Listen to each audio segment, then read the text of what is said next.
kanti-ke Mayor wakhona eKyiv Vitaly Klitschko uthi he was not ruling out a worst scenario where the city would be without electricity, heat and water. But later in the day, the Ukrainian authorities said that electricity and water supplies were gradually being restored in all regions. Yeah.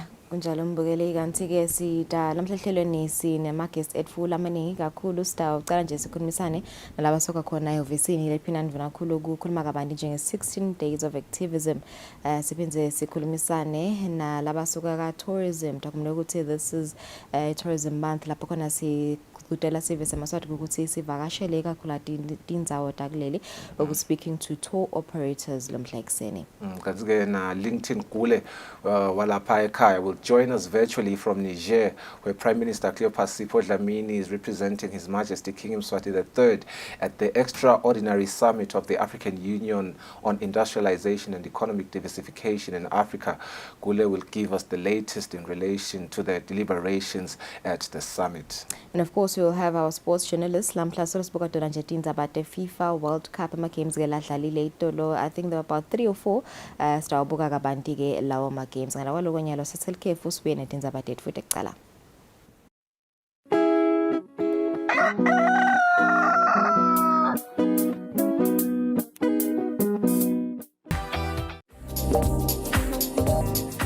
I do the most. Watch local TV on the go with the Eswatini TV app for only 20 emalangeni per month. Do the most with Eswatini TV app. Download from Google Play Store or App Store. We're good together. Everywhere you go, MTN.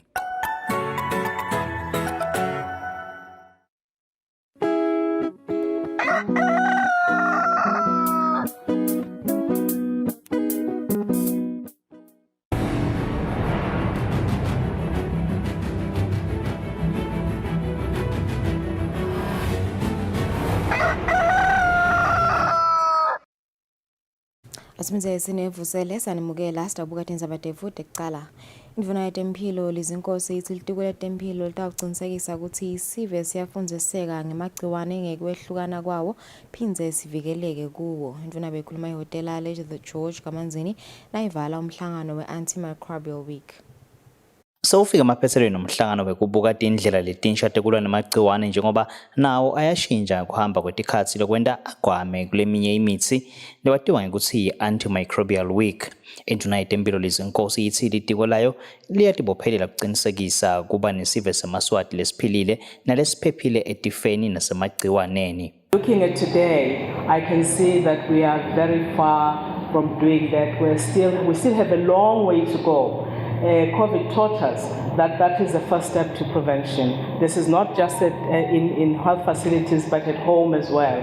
So this is why today's message is so important, that antimicrobials can only be prevented if we're working together. Lonxuselelive le-United Kingdom kuleli Simon Boyden uthi nabo batalibambisa live laseSwatini ekulweni netifo namagciwane lapho lidzinga kubanjiswa khona njengoba tempilo tihanjiswa embili emhlabeni wonke.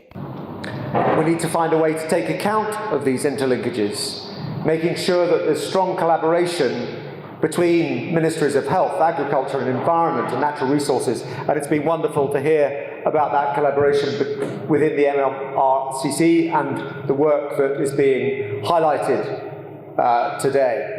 Dr. Geoffrey Pisobora wenhlangano yetempilo wamhlaba kuleli uthe emaswati awafundziswe ngemagciwane ati kabanti ngokusebenziswa kwama-antibiotics lekumele asebenze ngendlela lefanele nalebhekekile. It affects certainly the economy in the agricultural sector, the veterinary sector, but it also comes back to the humans since we are sharing, we are part of the food chain. Hulumende netinhlangano etisehlangothini lwetempilo kanjalo nalababuka temvelo bathi batawusebenzisana ekulweni nawo-ke lamagciwane lagwamile kuthi sive sibe nguleso lesiphilile. Elizabeth namuhla ngengiyani emsibeni nasimuva shongwe sise The George kaManzini.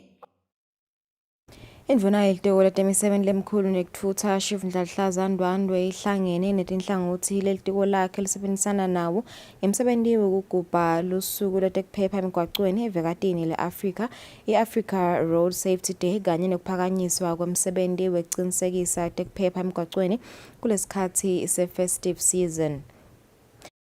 Uma yeqala ukuthula inkulumo yayo indvuna yelitiko letemisebenti lemikhulu nekuthutha Chief Ndladlaza Ndwandwe iqale ngekulilela labo labashiye etingotini temgwaco kanye nalabo labalimele nalabo ke labakhubatekile etingotini temgwaco. Indvuna ithi ke litiko letemgwaco kanye netinhlangothi lelisebentisana nato litimisele ngekuchubeka nekucinisekisa kuphepha kwesive emigwacweni nakulesikhathi saboncibilijane. Road deaths are totally preventable. In this period of the year, when we remember those who passed away on the country's roads, we would like to assure the nation that we continue to make precise efforts to reduce or even eradicate the suffering families, relatives, friends, and the entire country experience through this preventable loss. Tonke letingoti leti letisilethela kubi lokukhulu kangaka tingagwemeka. Sendani ke ngalokho. Singaphike kulilela ndzawonye. Kuyashaqisa bekunene angisho ngivume ukuthi tindzaba taka road safety ngikhule ngato esikolweni ngaphila ngato eveni kepha nyalo lokho sengisebenta la kuto lugogo lwami luyabaleka ngale tinkinga lesinato la lokhanza ukuthi vele ngekweliciniso lokho bekungente kwenteka ukube loyo mhlambe lebekashayela imoto noma lowo lebekasebenzisa umgwaqo wende konke lokusemthethweni bengente intendeka tonke letintfo leti. Indvuna yelitiko letekuvakasha netindzaba temvelo Moses Vilakati uthi kude live lonke imvelo ngalokuphelele lidzinga kuhlanyela livangeli lekonga imvelo kubantfwana basakhula. Indvuna beyikhuluma ngesikhatsi ibambisene nelihhotela le-Hilton Garden Inn kuhlanyela tihlahla esikolweni lesincane seMbabane Central.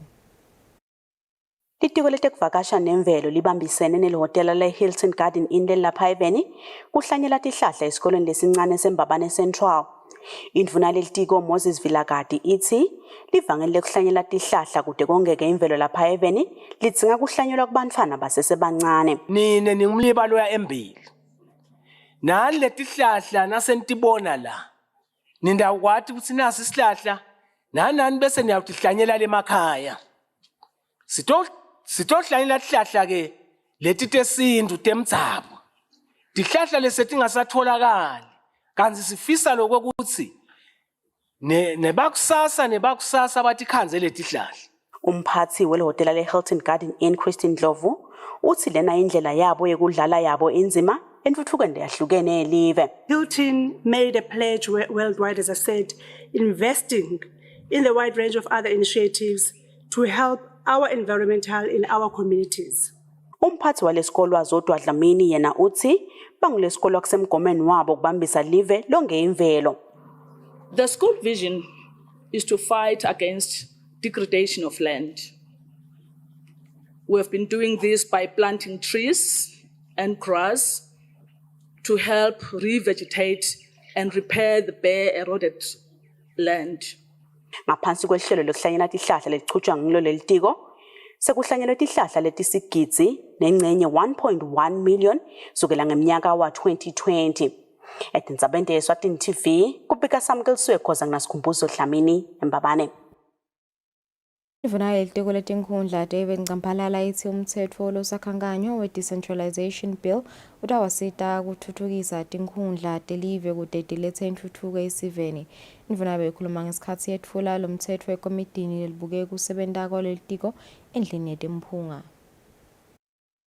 Litiko letinkhundla nekutfutfukiswa kwato ngalesine letfulele likomiti lelibuke kusebenta kwalelitiko endlini yetimphunga umtsetfo losakhankanyo lotawubuketa kumikisa lonke lisito lahulumende esiveni seMaswati i-National Decentralization Bill. Kanzi lelikomiti liholwa ngumphanenkosi Hlangabeza. Indvuna lelitiko David Ncampalala setfulela yona indlu yetimphunga lomtsetfo vetile kutsi ungaphasiswa ekubeni ngumtsetfo ngalokuphelele tinkhundla telive tawukhona kutfutfuka tonke ngekulingana kusitakale sive seMaswati. Imvuna yesekelwe ngilobuke kona ukuthuthukisa lona lusito lahulumende liphindze liye khona esiveni khona itiko letinkundla Dumsani Sithole. Lo mthetho mawuphasa ngilapha khona nama-service ahulumende atawehla agcile kubantu nako nje lokumgcoko bantu kube ngibo labathola lolusito ngayo yonke indlela lapha abakhona.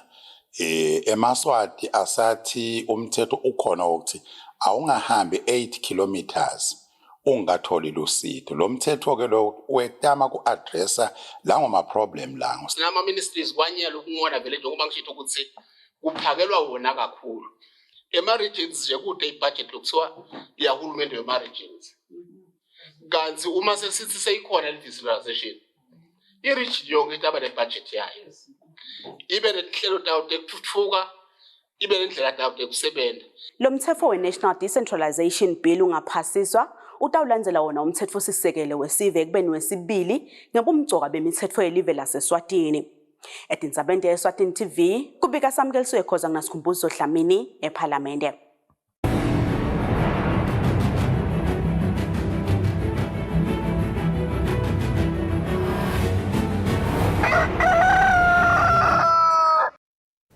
Kwezemidlalo, inhlangano ledlalisa imidlalo yePremier League veSwatini ithi imisele kusebenzisana nabetindzaba ekuthuthukiseni umdlalo webhola lapha eveni. Lenhlangano beyibambe umhlangano nabetindzaba lapho khona bekuyindlela yokubukisana ukuthi ngutiphi indlela letingasebenziswa ngulenhlangano kanye nabetindzaba ekuthuthukiseni imidlalo ye-league kuleli. Kulomhlangano yePremier League veSwatini iphindze yetfulela abetindzaba i-strategic plan ya 2020-2024 lapho khona kunemithetho kanye nemakomiti latawusebenzisa ekudlalisa imidlalo yePremier League kanye naleyo ye-National First Division lapha eveni. Kulomhlangano Charles Matsebula lolilunga lalenhlangano bekamelele isihlalo walenhlangano uchazile ukuthi bafise njani kusebenzisana nabetindzaba. What we want to do is to host such briefings every month with the availability of all parties, where we want to sit down with all media personnel discuss ukuthi ibhola siyakha njani kanye kanye. This also will be used as a session for you as the media people to contribute. Sometimes it's easy to criticize, it's easy to pinpoint my mistakes, or it's easy also to praise well and but the truth of the matter is we also believe that you also do have ideas and contributions. The office or the organization feels sometimes we have to create such a platform. Lama ideas is what's la. Kungabi ngilele siwafunza la kuma column. So khona silapha siwatrashe out ukuthi vele what are the possibilities of these ideas, because sometimes it's easy to write something and say yathi kube benta kwekuthi, but we examine le idea yakho ukuthi ingabe tingcabelelwane dayo kuba yini lobuhle yini lokubi yini lengabanga yendeke vele noma lengabanga ngendeke. So we want to use this platform ukuthi sikhone lokubhobokelana in such things. Ngaleto temidlalo satephesa tindzaba tetfu tekucala asibahlole temakethe sitawubuya sikhulumisane na Linton Kule lose Niger.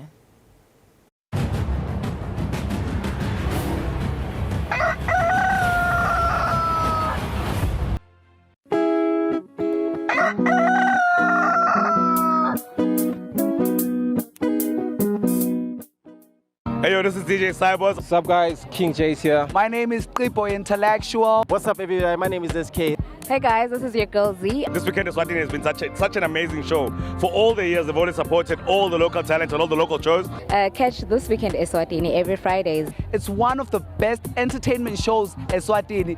So guys, you know what? This is the best show to have. Like, if you watch Swazi TV and you're a person who actually enjoys watching like musical shows that have a lot of content, that have good stuff, This Weekend Eswatini is your show. For all the good vibes, all the good energy, make sure you tune into This Weekend Eswatini every Friday from 5:30 to 6. I do the most.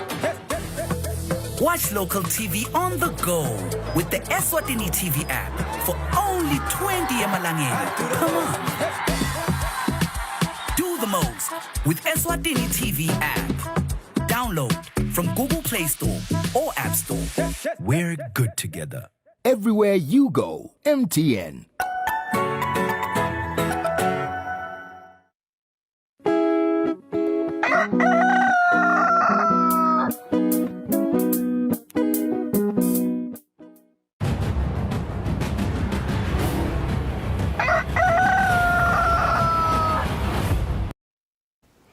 21 minutes after 6 this Friday morning. Thanks for staying with Kusile Breakfast Show.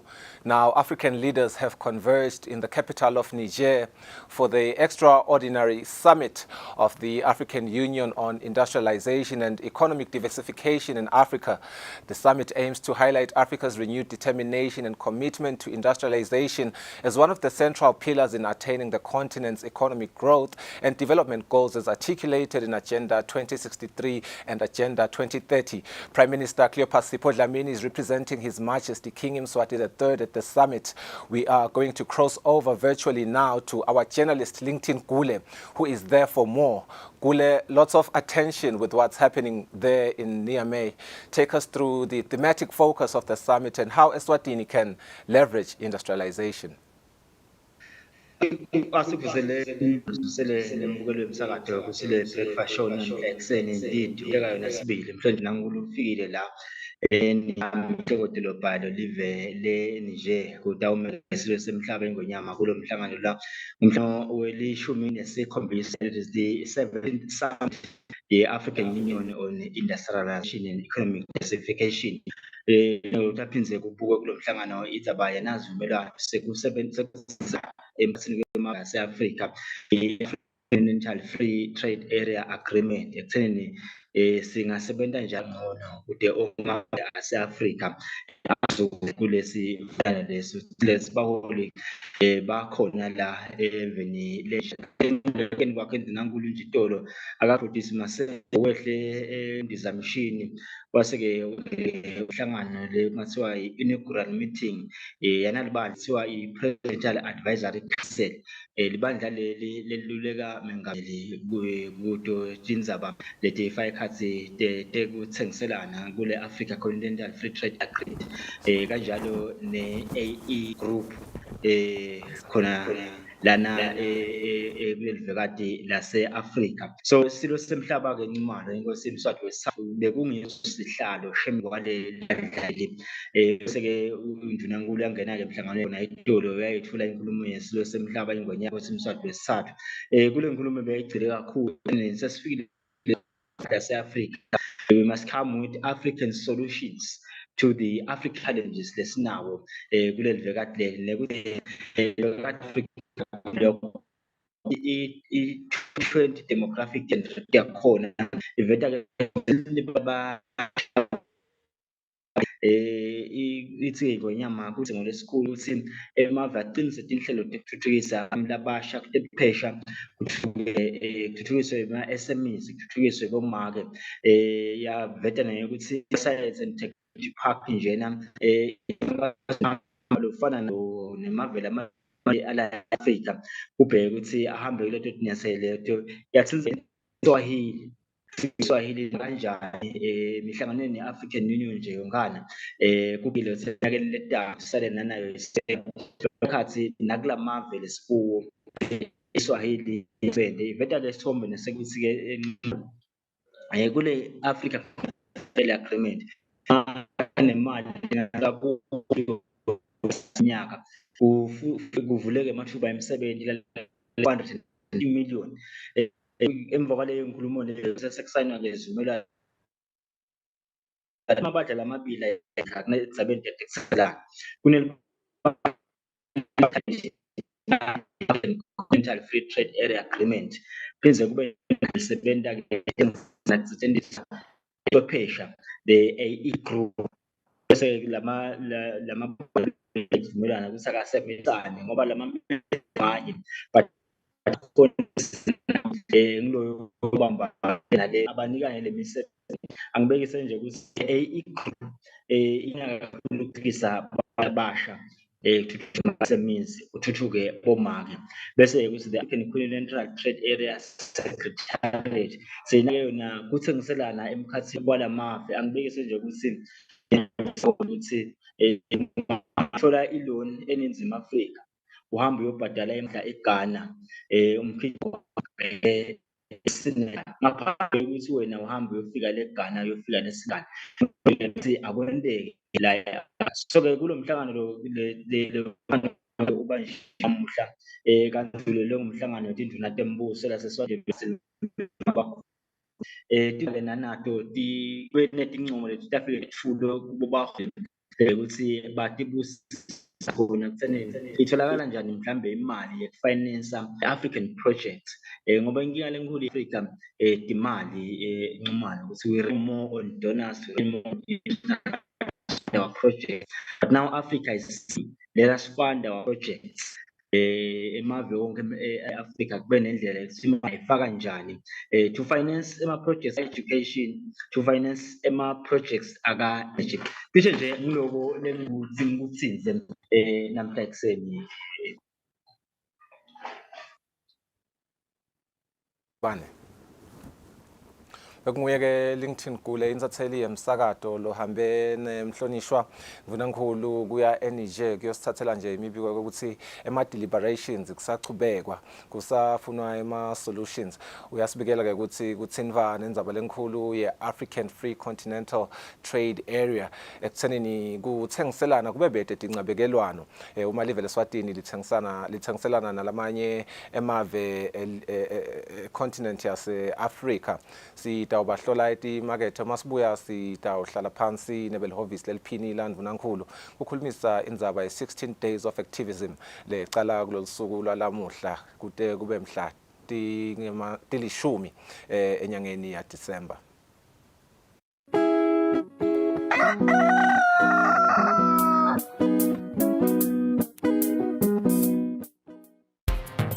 Hello everyone and welcome to the show. You know the vibes, the beat down. The time is 8 p.m. It's time for you to relax, sit back, relax, and enjoy the music video.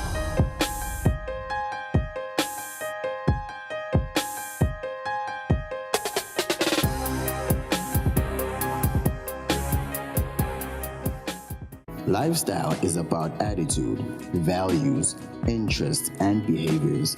And this is Eswatini Lifestyle, the show that shares stories of incredible people, events, businesses, and tastes that are meant to inspire Emaswati. Be bold, be daring, be unforgettable, be passionate. Freedom lies in being bold. The greatest adventure is what lies ahead. Never lose opportunity of seeing anything beautiful. Eswatini Lifestyle is Eswatini's premium lifestyle magazine show. We aspire. I do the most. Watch local TV on the go with the Eswatini TV app for only 20 emalangeni. Come on. Do the most with Eswatini TV app. Download from Google Play Store or App Store. We're good together. Everywhere you go, MTN.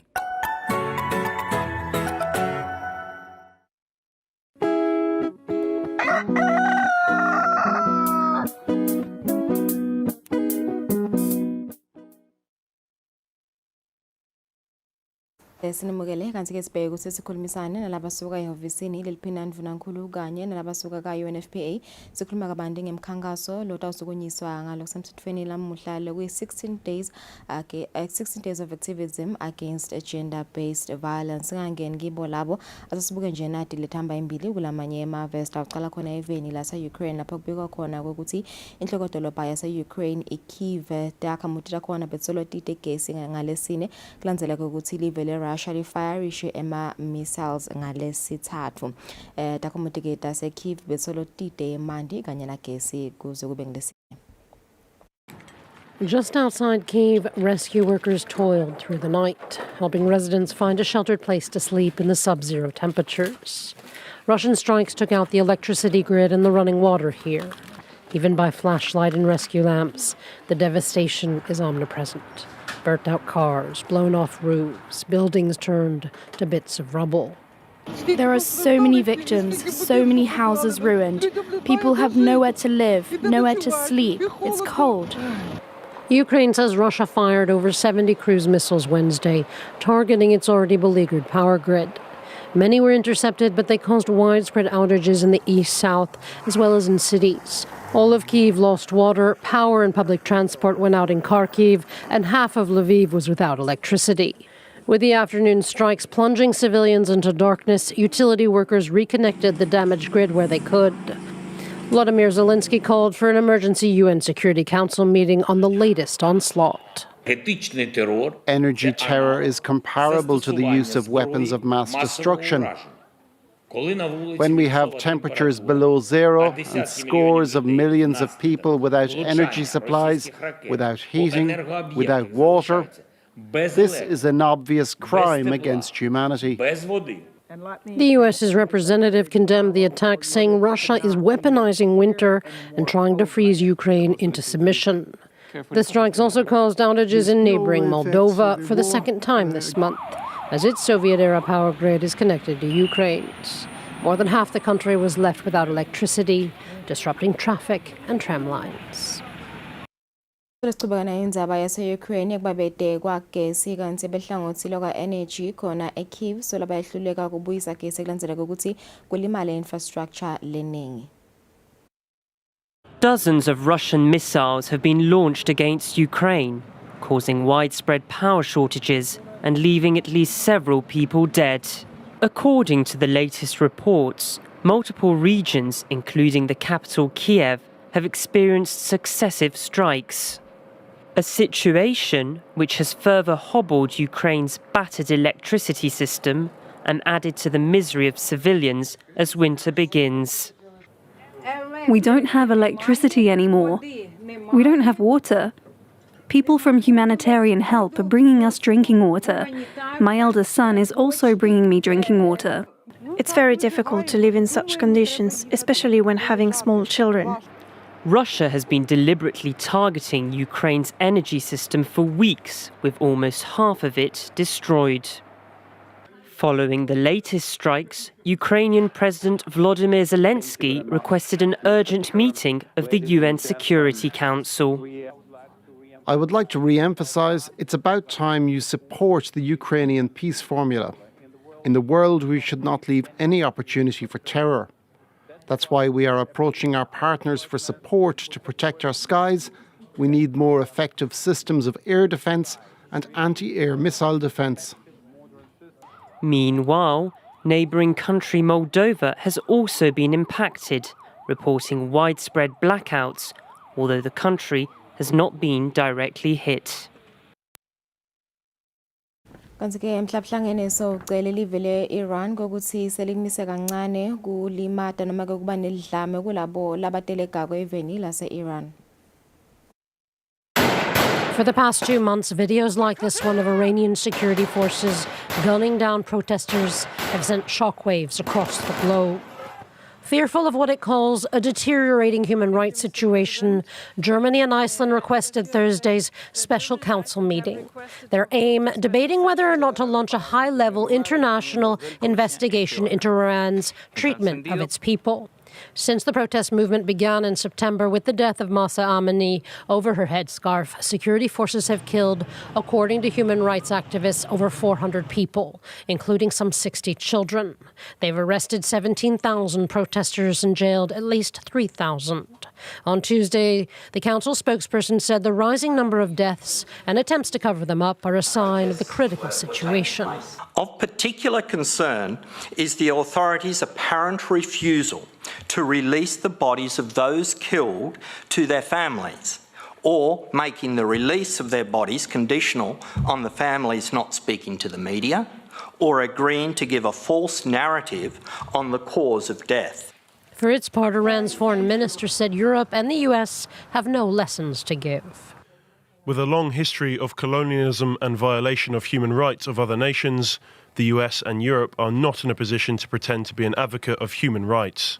Holding a fact-finding mission would come with massive challenges, for the regime has been lobbying hard against such an investigation, and the resolution itself isn't a done deal yet. Obtaining a majority vote by the 47-member council must first pass hurdles created by nations that are regularly against such investigations, like China. However, if passed, the resolution alone would give a morale boost to protesters and send the message that such violations will not remain unnoticed or uninvestigated. Sitibambe lapho ngaphandle kwakuleli asibahlele emakethe nasibuya sidabe sikhuluma kabanti nge-16 days of activism against GBV.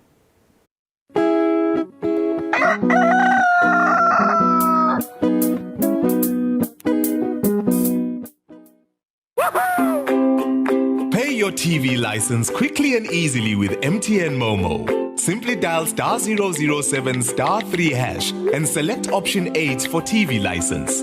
Enter your national ID number as your reference and the amount you wish to pay. Then enter your PIN to confirm your payment. Once your payment has been made, you'll receive a confirmation SMS of your payment. If you're a first-time payer, you get another SMS for your TV license. So legalize your entertainment from the comfort of your home. Pay your TV license the easy and convenient way with MTN Momo. Everywhere you go, MTN.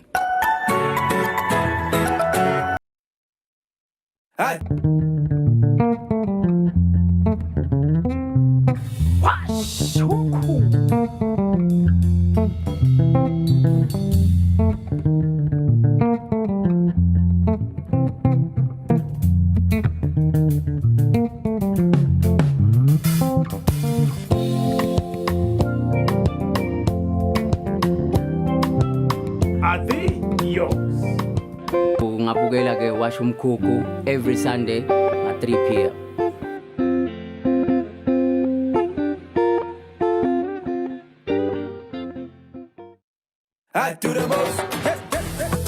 Watch local TV on the go with the Eswatini TV app for only 20 emalangeni per month. Do the most with Eswatini TV app. Download from Google Play Store or App Store. We're good together. Everywhere you go, MTN.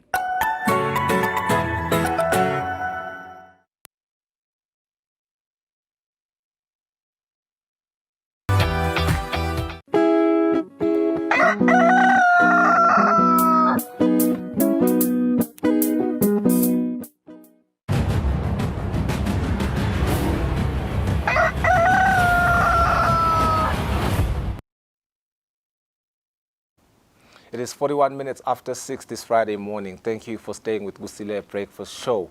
Now, in Eswatini, 1 in 3 girls experience sexual violence before the age of 18, while reportedly nearly half of Swazi women will experience sexual violence in their lifetime. 87 of every 1,000 teenage girls fall pregnant. Early teenage pregnancy is the leading cause of teens dropping out of school and brings many health risks such as birth complications. Now, Nomzamo Dlamini from the Deputy Prime Minister's Gender Unit and Piwa Manana from the UNFPA join me now to unpack this year's 16 Days of Activism, which officially starts today until the 10th of December. Ladies, good morning. Morning. Sibonga kakhulu kusijoyina ehlelweni lamuhla.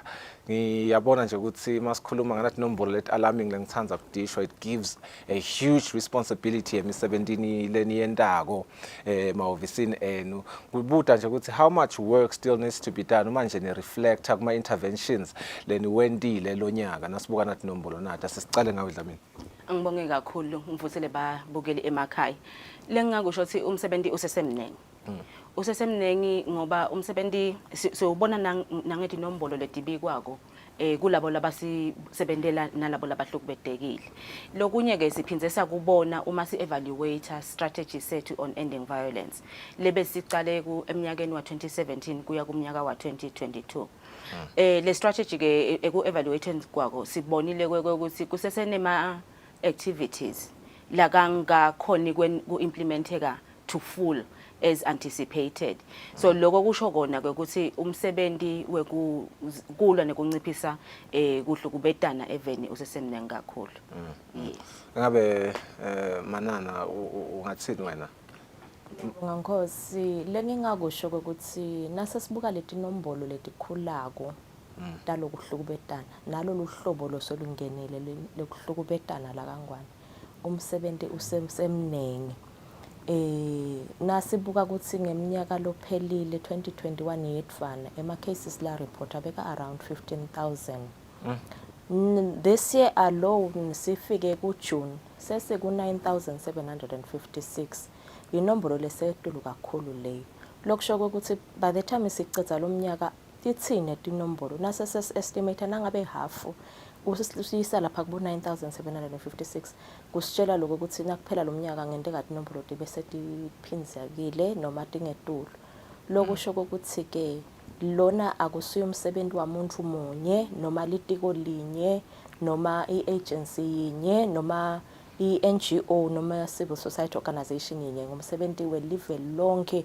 ukuthi sisukume sithi sekwanele sithi ngakusebenza sonke kufaka ekhathi tikolwa kufaka ekhathi uhulumende kufaka ekhathi civil society kufaka ekhathi wena uyi-individual uhlele ekhaya kumele lokuthi na uthathe isinyathelo uthi sekwanele emaswadi ayaphela kumele sisukume sende lutho ngiyafuna lokuva lo ukuthi engabe nawubeka nje letinombolo leto tibukeka ngathi setiphinzekile masibuka nje bo 2017 2018 bekungcono but from 2019 2020 setingathi setiba nelaka engabe umkhuhlane iCovid-19 ikubhedvuka kwawo kuyidlale kangakanani inzima lapho ngoba ngiyakhumbula nje bengiseshiselweni ngentandzaba khona teenage pregnancy kungathi yanyuka kakhulu engabe kuhamba kanjani live lonke nje ngemkhuhlane nje iCovid-19 Okay, lesiye sikusho ukuthi ngosi yebo lapha kuna ikhona khona le GBV noma ke lokuhlukubedana kwabantu.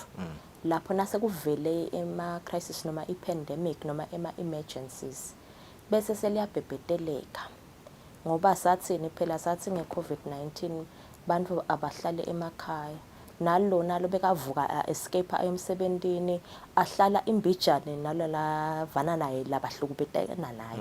Sathi akavaleleke nemhlukubedi wakhe kwanyuka letinombolo vele bese seliyabhebeteleka etindzabeni letinje noma ngabe sekungaba nema disaster la njengabo cyclone kuyendeka lokho noma ke sekuba netinfo letinje ngabo civil unrest noma ema conflicts kuyanyuka letinombolo ngoba ikakhulu bo besifazane naboma abane bamfana nabamantwana but ikhanza base enzaweni le vulnerable lengasho njalo so bese sekuba inkinga leyo letinombolo vele ti likely to bese kufanele bese kuba nana lokuthiwa i-preparedness ilungiselelo ngoba siyade ukuthi nangabe vele sinale nkinga ye-GBV evele nakuvela timo leti kanje noma ema-pandemic lathit bese tiyanyuka letinombolo bese kukosa thina ukuthi bese sesiyalungiselela cha yevakala engabe inkosi sekubuya kuwe uthi indzaba ukuthi nibone abantu ba reporter ema cases eGBV but at the same time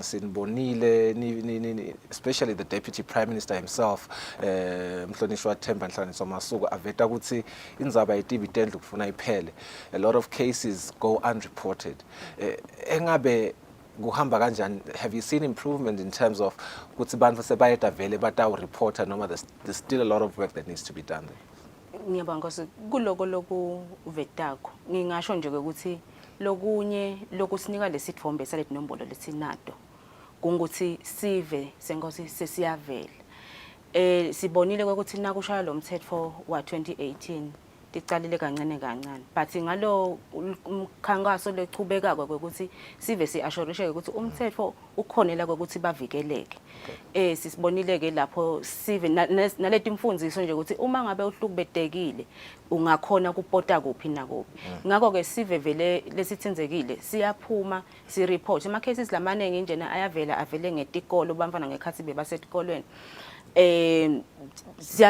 tiyavela inombolo kuma communities bamvu labahlelisene bomakhelwane bayakhona labanye kukhona kuhleba indzaba kuze ikhone kuphumela ebaleni lokunye ke nje lokusijabulisa ukuthi nabo babe lizinga labo babe beliphasi kakhulu labo lababika kuhlukubedeka kwabo kepha ke labanye siyababona bayasukuma bobabe nebamfana bebafana nabo bayavela nyalo kutobika kepha ke lokunye lesikufunza ukuthi vele kusasala lokwe ukuthi umuntu lomdvuna uye afise lokuthi noma ayiveta lenzaba yakhe ayivete kulomdvuna noma ngabe uyalifuna lolusito mhlawumbe sihamba sifike sigabeni ukuthi sesendaba counseling ukwenza sivele yena utaba comfortable ngekweukuthi akhulumisane ngaloyo lomdvuna so ngicanga njena ngalokuthi sive sichube sifundiseke ngemthetho we-SOTV they find confidence ekutheni batawuvikeleka ngoba labanye bebaye basho lokuthi bebangabi lokuhlukubeteka sekwenteke emahlandla kumuntu omunye asho ukuthi bengisolo ngesaba ukuthi uma ngiyiveta lenzaba hleze angibulale hleze kube njanjanyana but ngalokuthi bayati nyalo ukuthi umthetho ukhona utabavikela nalenzaba itawusentshenzwa izifike egcineni baba nayo le confidence ukuthi bese bayavela bayabika It's lenye insatheli from one of the neighboring countries. The focus tends to be more on women. Gender-based violence, they are the victim. And while but the truth is the common denominator bosis nabo magela bahlukubeteka. Engabe thinela kangwane uma sibuka nje ukuthi bobabe noma ngithi nje besilisa bafundiseke kanganani bona are there interventions lathi asesibafundzise as the perpetrators I know there are stakeholders but I just want to hear from you guys ukuthi lo msebenzi ekuthenini nabesilisa bafundiseke kuhamba kanjani ngakulolu hlangothi Tindzaba tema-perpetrator ngosi kumbe siseselele ngemuva kito ekutheni siba-engage kanti bantu labo nangabe sebagwetshiwe laba expecteke ukuthi bayobuyela emakhaya ba-reintegrate ku-society kumele sibukete lokho kunekuhulahuliseka kwetinyawo lapho but kumcoka and then ngala ngakithi simandated singumhlahlangene kakhulu UNFPA kusebenzisana nabobabe nemantombazana ekuthenini siba engage ekulweni nale GBV siba engage ku prevention siba engage nala ku response ukuthi babenda but ke si aware ukuthi solo kwafakwa lo umthetho awusho ukuthi sekutawushintsha into immediately kuba nanako lokuthiwa i-norms change lefane ngoba i-behavior yomuntu ngeke ishintshe ukuthi wena sowubeke umthetho kodwa kuchubeka sifundise emahashi lamadzala kuwafundzisa lokusha kulukhuni so sekumele sicale ngalala abancane ngoba ligotshwa lisemandi sisebenze lama young men and boys ukuthi bakhule babe ngilama responsible citizens lesifuna ukuthi babe ngiwo sichinje nale negative male masculinity sifakele le positive lokusho ukuthi kuba indoda akusho le aggression akusho konke le tinfo leti kusho kuvikela maybe kusho kunalokuba babe lo responsible ekhaya siqala lemuva sithi vele kumcoka ne development nayo siye sithi manje ngabe sigangile nasingabashila ngaphandle sichubeke phambili kani lokumcoka ukuthi kube nala lokusebenzisana between men and women kuze ukuthi si-achieve lama goals e-2030 agenda. Sisakhuluma nje sesikhulume for about 15 minutes sikhulume ngasho ukuthi ngaloku ma cause for concern but as you guys work I am sure ukuthi kukhona ama successes leniba nawo ngiyafuna ukuthi we should shed some light as well to some of the successes ngikuphi nje lesingasho ukuthi lokhu siyakuthabela lokhu sikushayela tandla vele emisebenzini leseniyendile Nkosi ngiyabonga kakhulu mhlambe ema successes lesiwabonako ngingacala nje ngekubekisa nganayi kiyo lesiphuma ke njengoba sengishidile ukuthi boba bebokhanza vele ukuthi ababiki bathi siyababona bayavela bayabika lokunye lesikubonga kokusebenzisana kwetinhlangano letitimeli ushido sisiphiwa ukuthi lena yindzaba lefuna ukuthi kusebenta kwethu sihlangane sibe munye sibe nelivi linye kube bede lo tawuphuma abhekele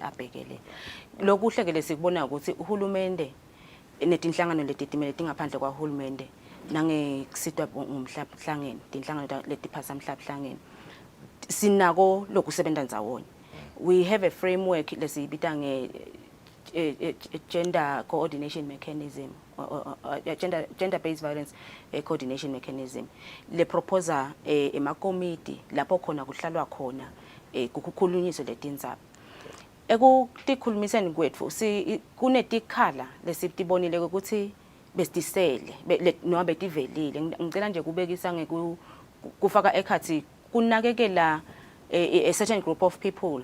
I will make an example of the refugees. Ekusebenzeni kwethu besisebenza nje sibuke thina sivise eMaswati kuphela. Kepha ke sibonile ukuthi kunebantfu lesiphila nabo la ku society. Laba lokhanza ukuthi indzaba dabo asikadinaki kakhulu.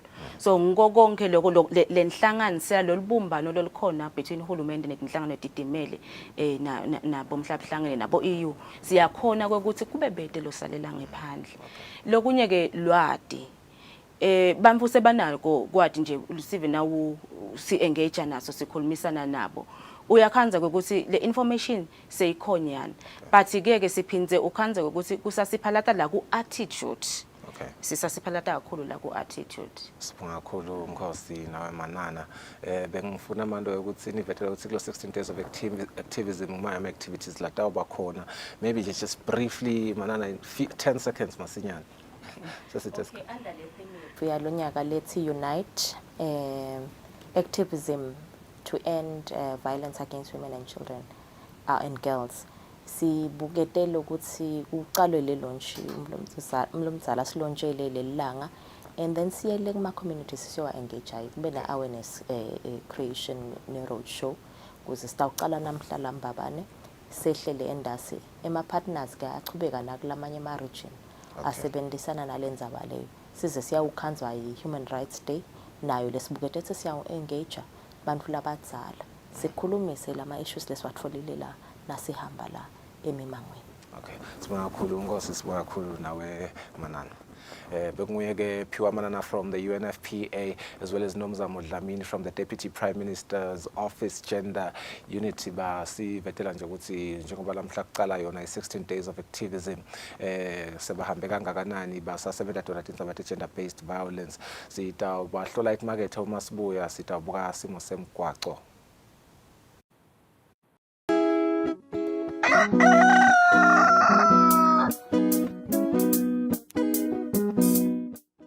This is PrEP, otherwise known as pre-exposure prophylaxis. PrEP is for HIV prevention. PrEP can be used by HIV-negative people to protect themselves from HIV. For more information on PrEP, visit your nearest health facility or call 2030.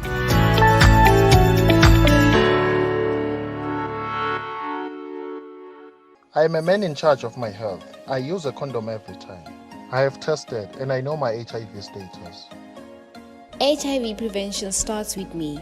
In order to end AIDS, I have a right to fair treatment in access to HIV services. Health facilities do not discriminate. Visit your nearest health facility for HIV services. Ngekulinganisa, singoba i-AIDS kuwonke wonke. Equalize. Eswatini, ending AIDS for all. In this festive season, a royal experience awaits you. Africa's biggest supermarket brings you the biggest savings event of the year. It's Black Friday at ShopRite for 4 days only. Save up to 50% on a value pack of Pampers nappies or pads for only 125 emalangeni each. Always Maxi pads for just 15 emalangeni. Doom multi-insect killer for only 25 emalangeni. And Protex soap 2 for just 20 emalangeni. Don't miss 4 days of Black Friday only at ShopRite.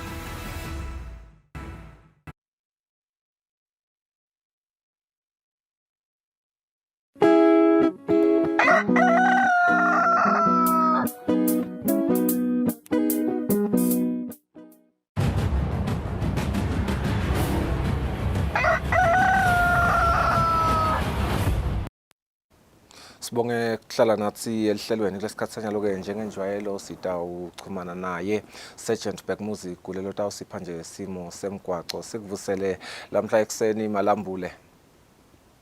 Anguvusele Mnguni ngivusele kanjalo naye umbukelo loluhlelo. Sivuka sinemkhemetelo etindzaweni etiphakeme kanjalo ke futhi sinenkungu le cancer phansi siyagcizelela nje kakhulu kubashayeli ukuthi awube kunene asikhanyise kukhanyisa emalambu ke ngale tikhathi akusiyo kukhanyisa ema-park lights kepha-ke kukhanyisa emalambu lamakhulu la yenta ukuthi awukhona kubonakala ngesikhathi kuze kuthi nalomnye umshayeli athathe isinqumo lesiyawuba ngileso lesifanele nekuveda-ke ukuthi-ke awube kunene njengoba sithi liyana etindzaweni etiningi kwenta-ke ukuthi imigwaco ledelitiyela ishelele kanjalo-ke futhi kwente futhi ukuthi naleyo lenalo litiyela kuvuke leto tigodzi lebetikhona esitolo nje awube kunene asikunake lokho kakhulu senesiqiniseko sokuthi indlela lesishayela ngayo nguleyo leyawubonakala ukuthi sibheke tona tekuphepha emveni ngaso sonke isikhathi nekuveda-ke emalangeni lamahle njengoba lina linjena asikhumbule phela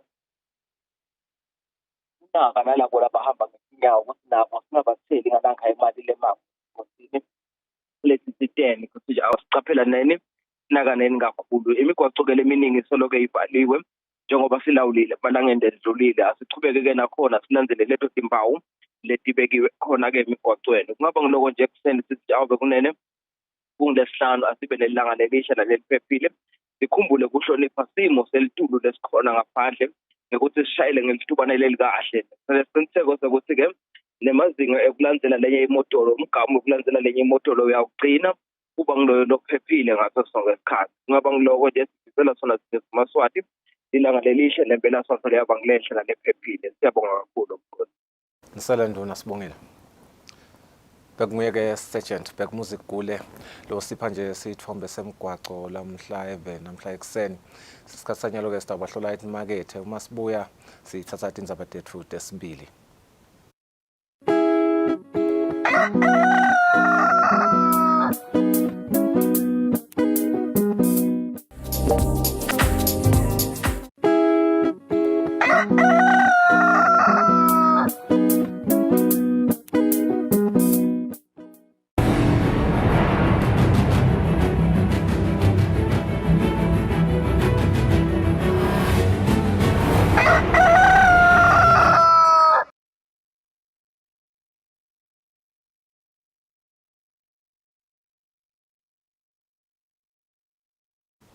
It has just gone 2 minutes after 7 this Friday morning. Lesikhatsanyalo sitawuthatha tindzaba tethu tesibili.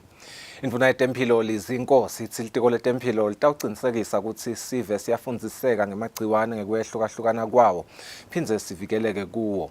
Indvuna beyikhuluma ehhotela lase The George kaManzini nayivala umhlangano we-Antimicrobial Week. Sewufika emaphethelweni nomhlangano bekubuka indlela letinsha tekulwa nemagciwane njengoba nawo ayashintsha kuhamba kwetikhathi lokwenta agwame kuleminye imithi lewatiwa ngekuthi yi-Antimicrobial Week. Indvuna yetempilo lizinkosi ithi litiko layo liyatibophelela kucinisekisa kuba nesive semaswati lesiphilile nalesiphephile etifeni nasemagciwaneni. Looking at today, I can see that we are very far from doing that. We still have a long way to go. COVID taught us that is the first step to prevention. This is not just in health facilities, but at home as well. So this is why today's message is so important, that antimicrobials can only be prevented if we're working together. Lonxusele live le-United Kingdom kuleli Simon Boyden uthi nabo batalibambisa live laseSwatini ekulweni netifo nemagciwane lapho lidzinga kubanjiswa khona njengoba tempilo tihanjiswa embili emhlabeni wonke. We need to find a way to take account of these interlinkages, making sure that there's strong collaboration between Ministries of Health, Agriculture and Environment and Natural Resources, and it's been wonderful to hear about that collaboration within the MLRCC and the work that is being highlighted today. Dr. Geoffrey Pisobora wenhlangano yetempilo wamhlaba kuleli uthe emaswati awafundziswe ngemagciwane ati kabande ngokusebenziswa kwama-antibiotics lekumele asebente ngendlela lefanele nalebhekekile. It affects certainly the economy in the agricultural sector, the veterinary sector, but it also comes back to the humans since we are sharing, we are part of the food chain. Hulumende nithi inhlangano etisehlangothini lwetempilo kanjalo nalababuka temvelo bathi batawusebenzisana ekulweni nawo-ke lamagciwane lagwamile kodwa sive sibe ngileso lesiphilile. Enizabeni namuhla ngengiyani emsebenzini nasimuva shongwe sise The George kaManzini. Indvuna ilitiko letemisebenzi lemikhulu nekufutsa Chief Ndlaluhlaza Ndwandwe ihlangene netinhlangothi lelitiko lakhe lisebenzisana nato ngemsebenzi wekugubhala usuku lwetekuphepha emgwaqweni elivekatini lase-Afrika i-Africa Road Safety Day kanye nekuphakanyiswa kwemsebenzi wekuqinisekisa tekuphepha emgwaqweni kulesikhathi saboncibijane i-Festive Season Road Safety Campaign. Lo msebenzi ke bewubanjelwe emahhovisini akaSincephetelo eMbabane ngalesine. Uma yeqala ukuthula inkulumo yayo indvuna ilitiko letemisebenzi lemikhulu nekufutsa Chief Ndlaluhlaza Ndwandwe iqale ngekulilela labo labashiye etingotini temgwaqo kanye nalabo labalimele nalabo ke labakhubatekile etingotini temgwaqo. Indvuna ithi ke ilitiko letemgwaqo kanye netinhlangothi lelisebenzisana nato litimisele ngekuqhubeka nekuqinisekisa kuphepha kwesive emigwaqweni nakulesikhathi saboncibijane. Road deaths are totally preventable. In this period of the year, when we remember those who passed away on the country's roads, we would like to assure the nation that we continue to make precise efforts to reduce or even eradicate the suffering families, relatives, friends, and the entire country experience through this preventable loss. Tonke letingoti leti letisilethela ububi lobukhulu kangaka tingagwemeka. Sendani ke ngalokho singaphike kulilela ndzawonye kuyashaqisa bekunene angisho ngivume ukuthi tindzaba taka road safety ngikhule ngato esikolweni ngaphila ngato eveni kepha nyalo lokho sengisebenta la kuto lugogo lwami luyabaleka ngale tinkinga lesinato la lokhanza ukuthi vele ngekweliciniso lokhu bekungente kwenteka ukube loyo mhlambe lebekashayela imoto noma lowo lebekasebenzisa umgwaqo wente konke lokusemthethweni bekungente intendeka tonke izinto leti. Indvuna yelitiko letekuvakasha nemvelo Moses Vilakati uthi kute live lonke imvelo ngalokuphelele litsinga ke kuhlanyela livangeli lekonga imvelo kubantfwana basakhula.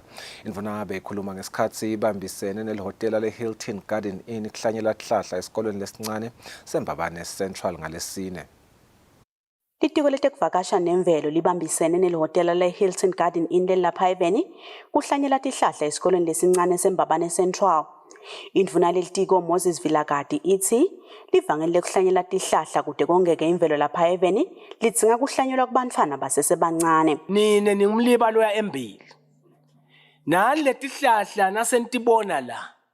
Nindawukwati ukuthi nasi isihlahla nani bese niyawutihlanyela lemakhaya. Sitohlanyela tihlahla ke leti tesintu temdzabo. Tihlahla lesetingasatholakali. Kanzi sifisa lokuthi nebakusasa batikhanze letihlahla. Umphathi welihhotela le-Hilton Garden Inn Christine Ndlovu uthi lena indlela yabo yekudlala yabo inzima entfutfukweni yahlukene elive. Hilton made a pledge worldwide, as I said, investing in the wide range of other initiatives to help our environmental in our communities. Umphathi walesikolo Azodwa Dlamini yena uthi bangulesikolo kusemgomeni wabo kubambisa live lonke imvelo. The school vision is to fight against degradation of land. We have been doing this by planting trees and grass to help revegetate and repair the bare eroded land. Ngaphansi kwehlelo lokuhlanyela tihlahla lelichutshwa ngilo lelitiko sekuhlanyelwe tihlahla letisigidzi nengcenye 1.1 million sukela ngeminyaka wa-2020. Etindzabeni Eswatini TV kubika samkeliswe khoza nginasikhumbuzo Dlamini eMbabane. Indvuna ilitiko letinkhundla David Nkamphalala ithi umtsetfo losakhankhanywa we-decentralization bill utawusita kutfutfukisa tinkhundla telive kute tiletse intfutfuko esiveni. Indvuna beyikhuluma ngesikhatsi yetfula lo mtsetfo ekomitini lelibuke kusebenta kwalelitiko endlini yetimphunga ngalesine. Litiko letinkhundla nekutfutfukiswa kwato ngalesine letfulile likomiti lelibuke kusebenta kwalelitiko endlini yetimphunga umtsetfo losakhankanya lotawubuketa kumikisa lonke lisito lahulumende esiveni seMaswati i-National Decentralization Bill. Kanzi leli komiti liholwa nguMphanenkosi Hlangabeza. Indvuna yalelitiko David Nkamphala laseyetfulela yona indlu yetimphunga lomtsetfo vetile kutsi ungaphasiswa ekubeni ngumtsetfo ngalokuphelele tinkundla telive tawukhona kutfutfuka tonke ngekulingana kusitakale sive seMaswati. Indvuna yesekelwe ngilobuke kona kutfutfukisa lona lusito lahulumende liphindze liye khona esiveni khona itiko letinkundla Dumsani Sithole. Lo mthetho mawuphasa ngilapha khona nama-service ahulumende atawehla agcile kubantu nako nje lokumgcoko bantu kube ngibo labathola lolu sito ngayo yonke indlela lapha abakhona. EmaSwati asathi umthetho ukhona ukuthi awungahambi 8 kilometers ungatholi lusito. Lo mthetho ke lo wetama ku-addressa lawo ma-problem lawo. Sinama ministries kwanyela ukungona vele njengoba ngishitho ukuthi kuphakelwa wona kakhulu. Ema-regions nje kude ibudget lokuthiwa iyahulumende wema-regions. Kanti uma sesithi seyikhona le-decentralization, i-region yonke itaba ne-budget yayo. Ibe nehlelo tawo tekutfutfuka, ibe nendlela tawo tekusebenza. Lo mthetho we-National Decentralization Bill ungaphasiswa utawulandzela wona umthetfo sisekelo wesive ekubeni wesibili ngabumgcoka bemitsetfo yelive laseSwatini. Etindzabeni ye-Eswatini TV kubika Samkeliswe Khoza nginaSikhumbuzo Dlamini ePhalamende. Likomiti lelibuke kusebenta kwelitiko letemafa endlini yetimphunga selemukele imivo yabosomabhizinisi ngemtsetfo losakhankanywa we-income tax bill. Alesapho likomiti lelibuke kusebenta kwelitiko letemafa endlini yetimphunga liholwa impunga Tony Spanze njengasihlalo lemukele tincomo talabatsindzekako etindzabeni temtselo pheceleti stakeholders ngemtsetfo losakhankanywa lotawubuka kukhuliswa kwemtselo i-income tax bill. Labanye labetfule tincomo kube inhlangano yabosomabhizinisi Business Eswatini letetfulwe endlini ngumphathi walenhlangano Inathi Dlamini.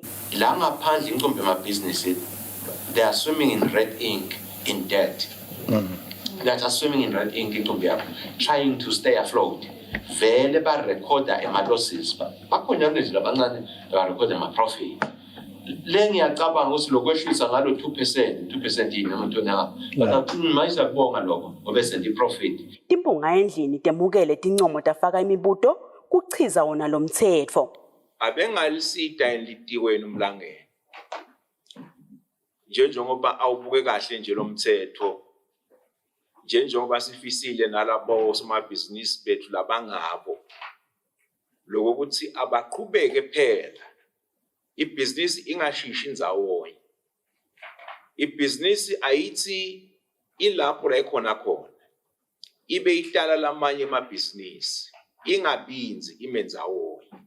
Ukhanze ukuthi bayasebenta kuye kusiwe la kuye khanze silomntu akabhangi la khaya. Uthi live lokulahlekela live kangaka ngabe singaphuma njani ukuthi live liqhubeke lisidakale ngoba uthi usefika esitolo bakutshela ukuthi nangabe asiswa iphasentini hambe ufuna imali bekwente njani nanibhala lo mthetho lo nabuta abantu kuthi utawusita abantu kuthi kwendeke. Labanye labetfule tincomo ngaphambi kwaleli komiti kube inkampani ye-SNG kuletinye. Etindzabeni ye-Eswatini TV kubika Samkeliswe Khoza nginaSikhumbuzo Dlamini ePhalamende. Kanzike libandla lekwendlulisela tikhalo temtselo i-Revenue Appeals Tribunal selicale kwemukela tikhalo temtselo lokuke kuvetwe ngumphathi waleli bandla Nelsiwe Hlophe. Ngenyanga yendlovana kulomnyaka losetulu indvuna yetiko letemafa neRickenberg yetfule libandla lengumlamuli wemtseli nemtselisi noma ke libandla lekwendlulisela tikhalo temtselo i-Revenue Appeals Tribunal. Imigomo yekusebenta kwaleli bandla pheceleti regulations nayo seyiphasisiwe ePhalamende yelive. Umphathi waleli bandla Nelsiwe Hlophe uthi leli bandla selicalile kwemukela tikhalo temtselo uchaza nangaleto lokumele tilethwe kuleli bandla. Kukhona lamacala lawa leendekile kusukela ku-2019 up to nyalo. So lawo macala lawo ke silihhovisi sihleli phasi na Eswatini Revenue Service sabukisana ukuthi singawasebenta kanjani ngoba lamaningi alamacala lawo bese kuvele afakiwe tikhalo tawo eMinistry of Finance nakhona ka-ERS. Sivumelene ke ukuthi onke lamacala lawo sitawateka kusukela 2019 la kwaphasa wona lo mgomo wethu wekusebenza sidawateka lamacala lawo ngoja nje kulokuvumelana kwethu sibe nako ukuthi kufuna phela kube nguwo emacala la khona labanikati bawo batifaka letikhalo khona ka ERS noma ke etikweni lathesemafa. Umthetho wethu noma lo mgomo ukhuluma ngokuthi uma ngabe unesikhalo kulesijubo sa Commissioner General kufuna ukuthi usifayele lakithi ku 30 days. Hlophe uchazile nekuthi ticelo lesetivele tifakiwe enkantolo lenkulu atikemukeleki ngaphandle nangabe lijaji likhiphe isijubo sokwendlulisela leso sikhalo kuleli bandla. Etindzabeni Eswatini TV kubika Samkelsuye khoza ngasikhumbuzo Dlamini eMbabane. Bosomabhizinisi labancane nalabasemkhatsini badzinga kubanjiswa ekutfoleni timali nabatfole ema-order lamakhulu ngoba bagcine sebete leto timali letidzingekile kume umsebenzi. Inkampani lekhanga bahlanyela timali i-Eswatini Investment Promotion Authority ibe nemhlangano nabosomabhizinisi labancane nalabasemkhatsini kubuka ukuthi baphuma njani kule nkinga. Bosomabhizinisi labancane nalabasemkhatsini bathi banenkinga ekutholeni timali uma ke bathole emathenda lamanyekele kumathenda lamakhulu. Inkampani yahulumende lekhanga bahlanyela timali kuleli i-Eswatini Investment Promotion Authority ihlangene nabo ke labosomabhizinisi kubabambisa ukuthi basitakala njani basakhula ebhizinisini netinhlangano letibolekisa ngetimali kufaka ekhatsi yamabhange nanawo abasita kanjani. Sibusiso Mnisi lo ngumphathi lobukete kuthengiselana ngaphandle ukuthi abafuni ukuthi bosomabhizinisi bafeyile basasebenza. Sisemkhankasweni ukuthi silekelele bosomabhizinisi ukuthi bathole timarket. Lesikutholile ukuthi timarket bayatithola lengephandle kakhulu kuma export markets. Bayawathola leti market lengephandle kepha ukhanze ukuthi lama order labawatholako adzinga imali lesetulu kakhulu. Ngibekise nje ukhanze ukuthi la khaya uvame kusebenza ngabo 50,000 but nakafika lengephandle barazi semnika order la 200,000 bathi ke awusupply ngaleli order within 5 months or 6 months. So ke lesikutholile ngiloko ukuthi bosomabhizinisi baba nenkinga ukuthi le mali batayithola kanjani yokwenda la yokuprocessa lawo ma-order ngoba phela sonikwe le timeline ukuthi kufuna ube involved udisupplyele ngesikhathi lesingaka. Lo mhlangano ke uhlose ukuthi uphume nelikhambile kuba babambisa labosomabhizinisi etinkingeni labadivetako nalabadibana nato. Etindzabeni kubika Giyani Msibiki naSimuva Shongwe sise Happy Valley eZulwini.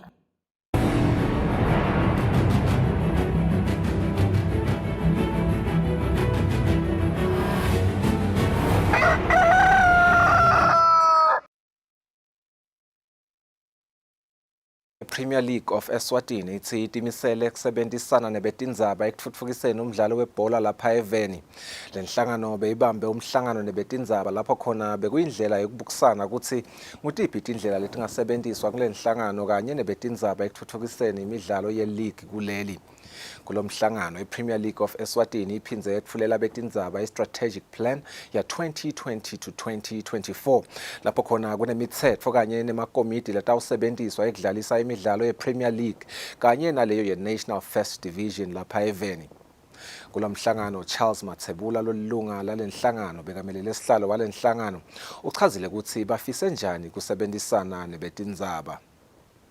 What we want to do is to host such briefings every month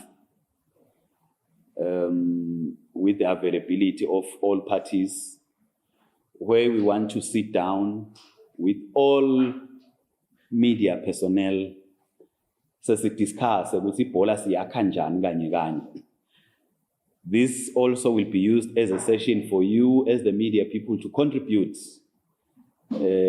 Sometimes it's easy to criticize, it's easy to pinpoint my mistakes, or it's easy also to praise well and but the truth of the matter is we also believe that you also do have ideas and contributions.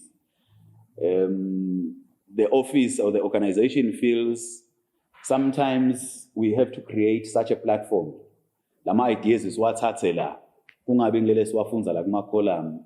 So khona silapha siwatrashe out ukuthi vele what are the possibilities of these ideas, because sometimes it's easy to write something and say, "Yathi kube benda kwekuthi." But we examine the idea yakho ukuthi ingabe tingcabelelwane dayo kuba yini lobuhle yini lokubi yini lengabanga yendeke vele noma lengabanga ngendeke. So we want to use this platform ukuthi sikhone lokubhobokelana in such things. It's 19 minutes after 7 ngesikhathi sanyalo ke sesiphethile tindzaba tethu tesibili sitawubahlola imakethe uma sibuya siyaqhubeka nelihlelo.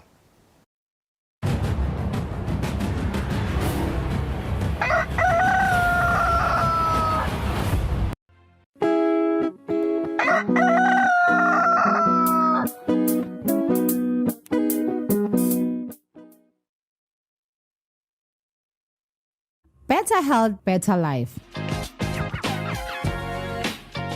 Another season with fresh discussions.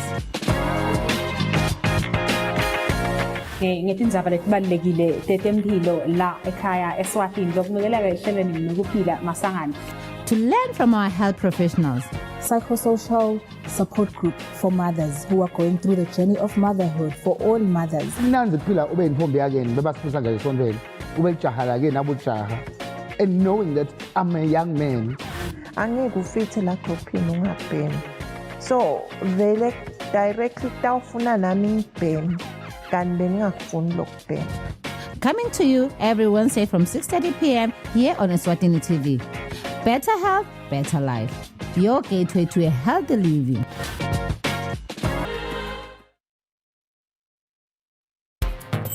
Hello everyone and welcome to the show. You know the vibes, it's the beat down. The time is 8 p.m. It's time for you to relax, sit back, relax, and enjoy the music videos.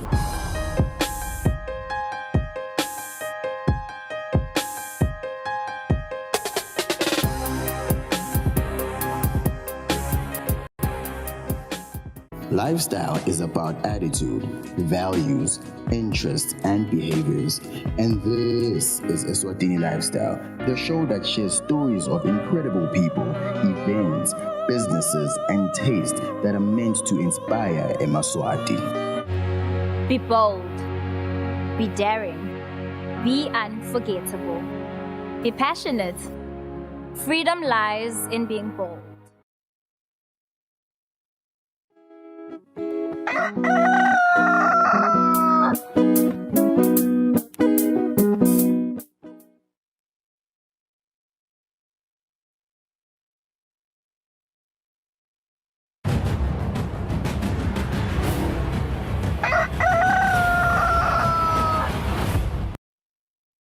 Asimize sinimukele sikuvusele nawo losanza ukuzivulela solo sichubeka nohlelo Kusile Breakfast Show ngesihlanu njalo ngalwesihlanu sihlala sikhulumisana nalaba soka khona Eswatini Tourism Authority namhla ke sikhulumisana nama tour operators kakhulu kade njengoba inyanga nje yelweti nayo inyanga yengongoni solo nje sicukutele emaswati ukuthi avakashele tindzawo talapha ekhaya Eswatini njengoba umkhankaso sovela uqalile ukucukutela wona emaswati ukuthi avakashe ngaphansi kwe Choose Eswatini this festive season. Kuleliviki ke sakhulumisana nawo ama-tour operators sinaye lapha nokulunga mkhonda losuka ka Nolu Events and Tour hambisana na Thembinkosi Dlamini losuka ka Calf Tours. Sinivusele sine mukele lo mtaxini sabe ngokuthi nibe nathi kuma nje kusichazela nje briefly nje kafishana ngema-tour operating business enu ukuthi ngabe vele mhlambe yini nje kahle kahle umsebenzi wenu kumbe nangacala ngawo nje Thembinkosi. Sivusele babukele emakhaya ngoThembinkosi wakadlamini ngisuka ka Calf Tours lesekwentako sing Calf Tours we develop ema holiday packages sisebenzisana nawo ema hotela nawo ema airlines nawo ema lodges nawo ema resorts lesekwentako thina sing Calf Tours we develop lama holiday packages sewadayise kuma social media pages ethu si encourage ikakhulu lesikwentako si promote tourism eSwatini asigcini eSwatini kuphela nawo emave bomakhelwane bethu bo South Africa nabo Mozambique siyakuthatha sikubeke sibise ngakhona uhambe uyongcebeleka. Okay lokulunga nani nenda lokufana nabasa Calf Tours indloma mhlambe kwenu kukhona la kuhluka khona kancane.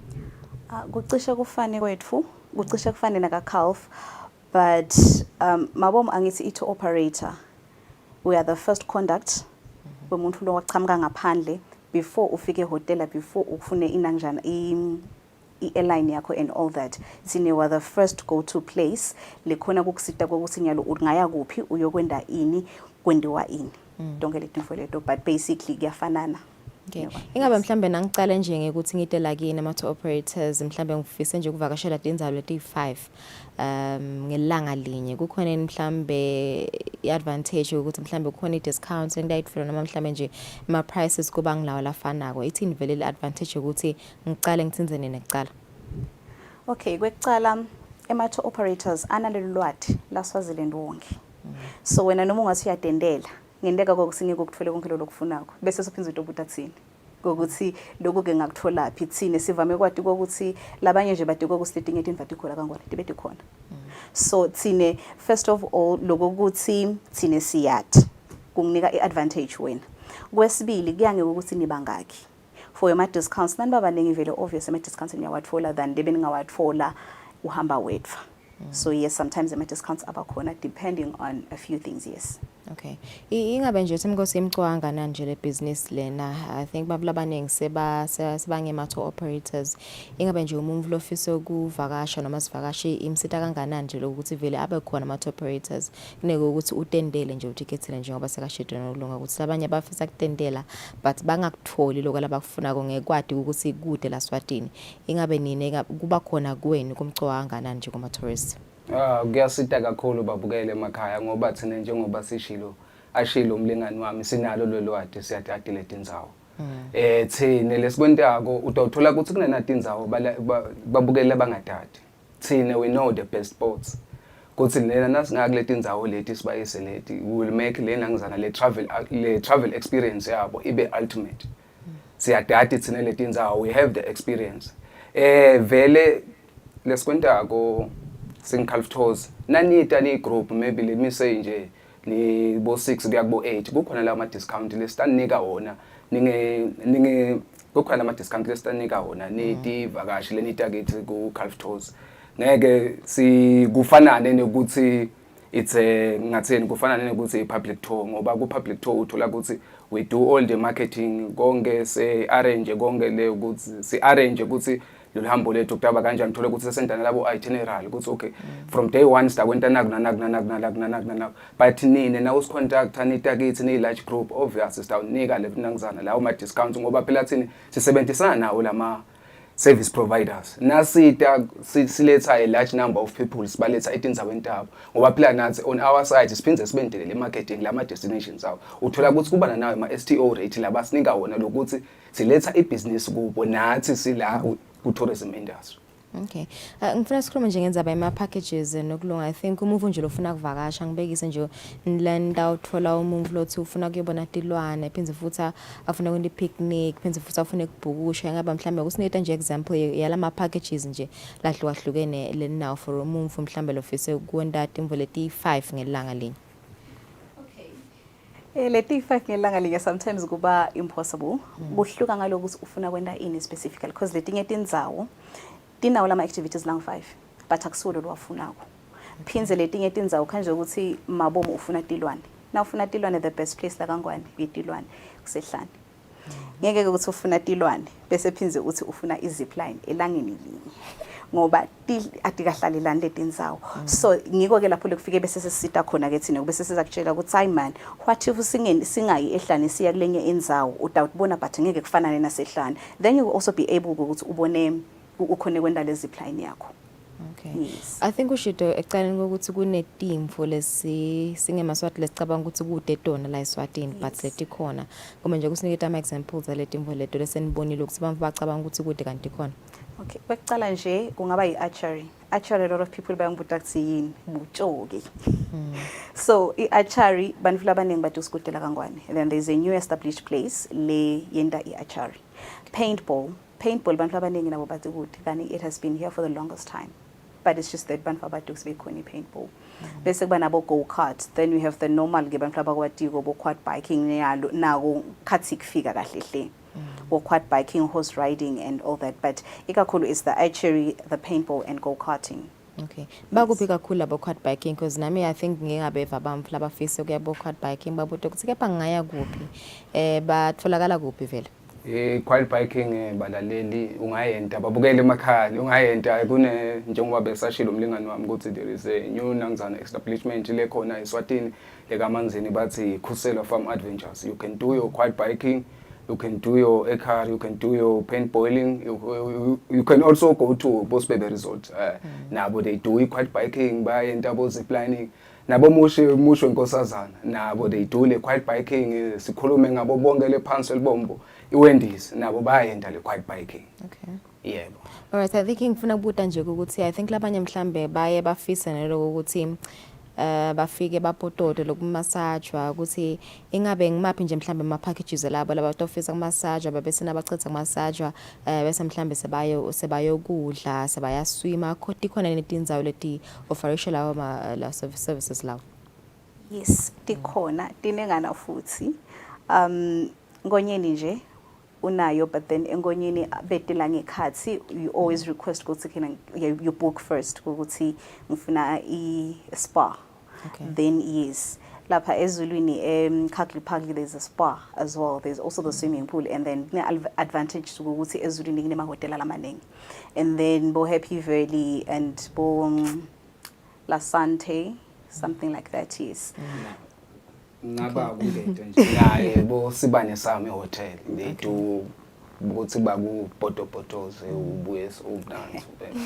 Okay, bese kubana nabakela bafuna nje ku drive available 2-3 hours mhlambe kunetinzawo bolo mahasha bola vumisa bonhlangano ngitiphi nje mhlambe tinzawo noma ama activities la khona kuleto tinzawo leti khashane nasiphuma nje lamadolobheni bozulwini siyale bolo mahasha la vumisa ingabe vele mhlambe yini nje le interesting bantu labangayikhanza labangajabulisa ngayo.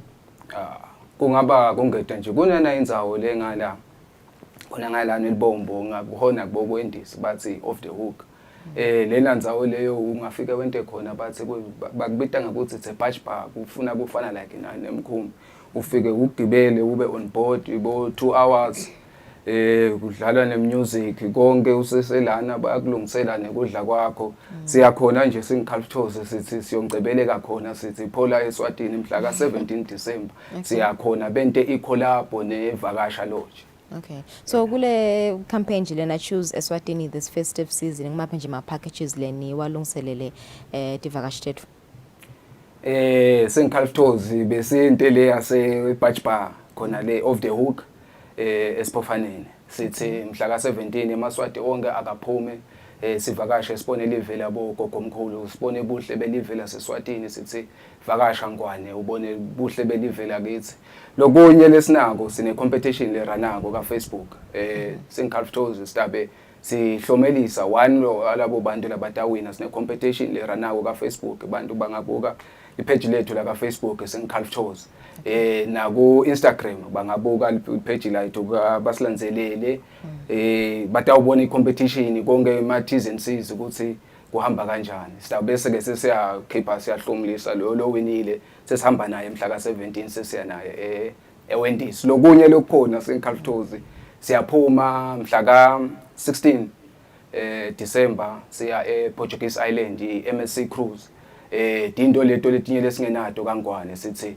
Maswati akithi siyahamba nje nemaswati ang 25 lesihamba nawo siya MSC cruise it's 4 nights on board sihamba mhla ka 16 siyabuya mhla ka 19 eSwatini. Okay, ngabe nini ninginolo events yini nje ama packages leni wahlelele for ama tourist. Okay, ema dates etfayafanana from 16 to 18 sine golf tour. One of a kind angicabanga sibakhona la sebake bayenda whereby we wanted to siqale engonyeni nabafika Friday siqale silale engonyeni and then on Saturday it's just golfing all the way, and then yes they'll have a little bit of fun, and then Sunday Mananga Country Club nasifika nakhona sifesalala, and then Sunday we have the golfing again. But asikakhona ukuthola ke accommodation kahle for the 16th. So sesicala eMananga and then sesibuyela engonyeni. That's the first one lesinayo. The second one we have a kids summer camp. Kids summer camp itoba isesibebe 17 to 18. So it's the same weekend. Okay. 17 to 18. Yona ke it's just about kufundzisa abantwana specifically because it's learning through fun activities. We would see for team building, for my trust games, and more especially in nature. The ecosystem and everything, but it's all in a fun way. So it's just for the kids, that one. And then for our Christmas, we have Inanjana, a Christmas lunch. Actually, it's Christmas prize, sorry. Mbuluzi Game Reserve. It's just 1 day gayona. Siyafika siyangena with a game drives, figure go view sport, and then we braai, then in Sambama siyabui. Unless ke bane abantu labafuna kubooka, but for now going lawo, and then we're still making more. All right. So ka Facebook, social media ntolakala as bobanje. Ka Facebook is Nolu Travel and Tours ligama lifula katseni, and then YouTube it's Nolu Tours, and then Nolu Tours in everything else. That's Instagram, that's TikTok, that's Insta, that's Twitter, then YouTube. Bese ka Facebook it's Nolu Travel and Tours. All right. Bese nani in Calf Tours ka Facebook and Facebook, Instagram, Calf Tours na ka Twitter. All right. Okay, sima ukuthi mgosi nawe enokulunga kuba nathi mhlehlelweni bukela sothi vele ukuthi dinenga kultinzawo longathi vakashela lapha ekhaya eSwatini kepha ke kuva kabantu noma kubuta kabantu ngato ngachumana nabo emakhasini abo ka Facebook kubuta tinzawo letiningi longathi vakashela sibavetile ukuthi sekunetimvo lesingadada ukuthi betikhona lapha ekhaya eSwatini kepha ke batachazela kabantu bona na ukuchumana nabo sibahlelete emaketheni asibuya sitachubeka nihlelo.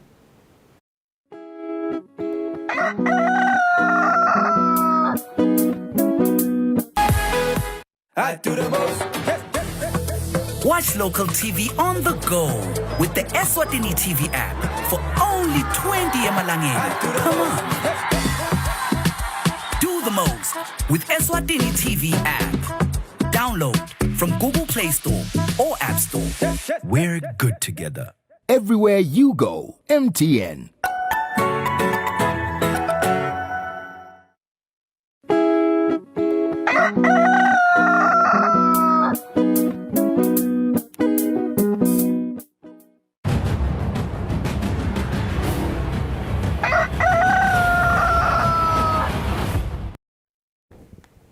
Sifunze sinimukele sikuvuselana walo sanza kuzivulela lo mhlehleleni Kusile breakfast show shilo siyaqhubeka nekukhulumisana nemagesi ethu kanti e-studio sengivele nginaye lapha gcina Phinhlanga lobhala incwadi lapha enesihloko lebitwa ngekuthi you are an apostle at the marketplace. Sitakhulumisana naye kuva kabantu ukuthi ingabe vele mhlamba azabhalele nancwadi yini lena le yamkhuthata asevusele sekumukele gcina phi siyaba ngokuthi ube nathi kumbe nje kusichazela nje kafishane ngawe ukuthi ungubani usoka kuphi singange nje kiyo inspiration yakho yokubhala lencwadi. Ngiyabonga Mthombeni, ngiyanivusela nani babukele emakhaya. Mina ngingigcina phi ngwakamhlanga. Ngekusebenza ngingunesi. But ngekubitwa ngingumfundisi where I am preaching especially in Stegging ngine branch lapho. So what inspired me noma lokungende ukuthi ngize ngicabange noma ngibhale info le kanjena kubona lamave omabili ngalana ngithi ngiyashumayela ngalana ngiphinze futhi ngisebenze nebantu on a scientific level. So kwangenda ukuthi yathi lamave lamabili ayaphilisana siphila kuwo. So how can we live a life that is fulfilling in kuwo mabili lamave? Okay, so ngiyabona lana ubhalile ukuthi vele ezisukela nje vele ususemncane ukhulele emndenini vele lo khonda uNkulunkulu vele Christian family yes kubuta nje ukuthi ngabe vele mhlambe botibona yini bekusifiso sakho lesikhuleni ukuthi vele ugcine sewukhonile kubhala nawe incwadi.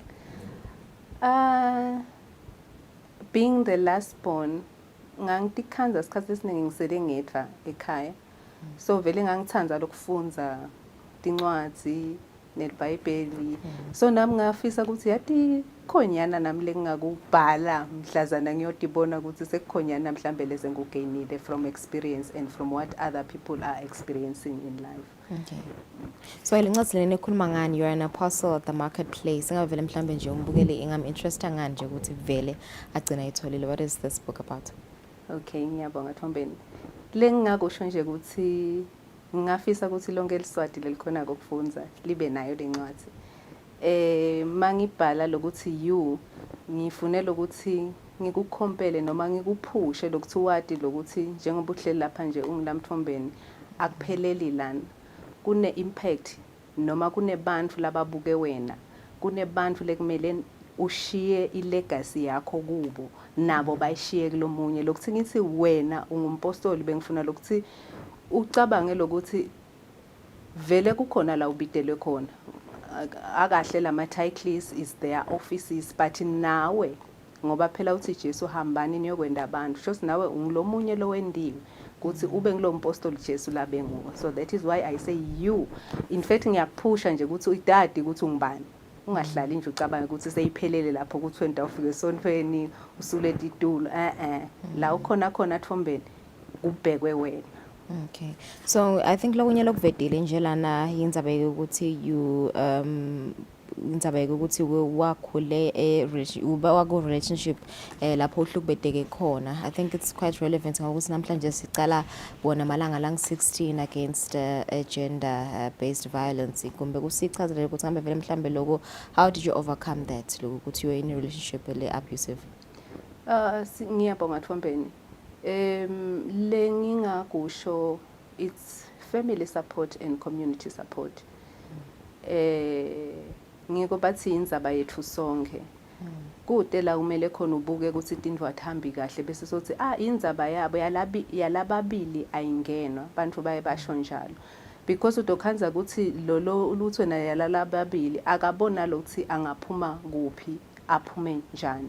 So siyathingana as a community singumndeni so kuyadzinga ukuthi lo munye angeke umsupport ngekuthi phuma wena ngoba uthi ngiphume ngiyephi but umnika lelo kind of love Jesu wethu kutosinika lithandvo ngilo lo lithandvo lelingenda ngibona ukuthi yati ngimgcoka manje akusindvo lengahlala kuyo lena noma kusiko ukuthi mele onke malanga ngilalele sisilulu angihumiliate kanje yati mina ngimgcoka manje kulobu umgcoka bami yini lengakwenda ukuthi kusasa ngitochubeka ngingiloko umgcoka lengiko. Okay, so kubuda nje ukuthi after sengifundzile incwadi lena yini mhlambe ngitawusitakala kuko ngoba I think we should uchazile kancane ukuthi vele kumgcoka lokuthi study yini lenye mhlambe ngitawuphuma nayo nje lekutangisita after sengicede ukufundza incwadi. Siyabonga Thombeni. Okay, lana uyayibona nje incane bengendazi utohlu khona nawe kuyifunza nge-tea break yakho. Lana kukwenda ukuthi after you have read it ngibheke ukuthi wonke umlaleli abe ne impact kusasa. Mase uyifundzile uyati nje lo singihleli lana ngikhombisa lithandvo lolaneleni ukuthi lomnye angabona ukuthi vele Kristu ukhona. Ngize ngabhala lana ngithi yati uyuye kuma offices sisilulu. Ubuye ukhaliswa nje abantu and utathi ngiSunday utamkhanza lo muntu esontweni then uyadibuta ukuthi from Monday to Saturday uyini sima chameleon siphila yiphi impilo le Sunday sekungilenye why can't we sibe ngiloliswayi la kubheke ukuthi sibe ngilo whether ungikhanza emsebentini nangabe ungikhanza emsebentini vele ubone nje ukuthi yathi lo muntu lona uyafanana nana ngiyalebe ngimbone Sunday ashumayela. So lana ngibheke ukuthi wonke umuntu sikahle ke thina as a country we are a Christian country and sikahle nyalo sifike la sikhanzakala khona kune challenging situation in politically but Kristu usibheke ukuthi siqhubeke sibe maKristu usibheke ukuthi siyothola wisdom from him to overcome any challenges abevela khona ngiko iBhayibheli lingashintshi ngoba what happened in the past ngikwathi yena unguyitolo namhla ngaphakathi so lona namhla he has the same solutions but kuma ngabe thina sitowenda ngazuthi ngoba singicashela kasaze TV lokutawurula ku overcome everything ngiloko lokushiwo la uthi you are the salt. When will you portray loku Kristu labekubhekile uthi the kingdom of God is within us. Kusho ukuthi loku ngilana nje ngimelele umbuso wasezulwini. So ngiyayidzinga le wisdom yasezulwini ukuthi how do I navigate ngingaze ngisuse ama policies Eswatini TV but still nginavigate Kristu lana. So ngibheke ukuthi wonke makayifunza lencwadi ashintsha nje esitulweni ngoba angiboni ukuthi sonke sesiphelele kwendeni kahle iBhayibheli lithi ngelilanga mele sithi ihlambulule ngoba sendi kahle shothi khona la shift lekumele ngiyibheke ukuthi yendeke nje ukuthi yathi asengikwende naku ngibone ukuthi ngeke yini ngibe a better person for tomorrow. Okay, kugcina nje itholakala kuphi yona lencwadi? Okay, ngiyabonga For now, kusho i-contact ngaba ngimi ungangishayela. Lambabane sibeke lapha Living Springs Resource Center. It's a Christian bookshop kule lapha Apex House opposite Hoggies ngicathe siyamathi Hoggies la industrial site basembabane. And also sifake ePhuthwane bookshop. ePhuthwane ile on your way to Checkers kule complex lenshale lapho. Kamanzini sifake Swaziland Christian bookshop opposite Standard Traders. Another branch yale Swaziland Christian bookshop ilapha eGables ibukene ne Debonairs. Then at Stegi sifake D&T stationery si opposite PEP. Stegi nje lidolobha lelikhulu kakhulu, so utawubona PEP lapho opposite yona kune D&T. Okay, no. Yes. Swakholo ugcina phela banathi imbukeliso tivele ukuthi la incwadi yatholakala icishe emadolobheni onke lapha eSwatini. Sihloko sithi you are an apostle at the marketplace. Ibhalwe nguye Gcinaphi Mhlanga. Sidawusiza likhefu nasibuya sitawubuka kade imidlalo.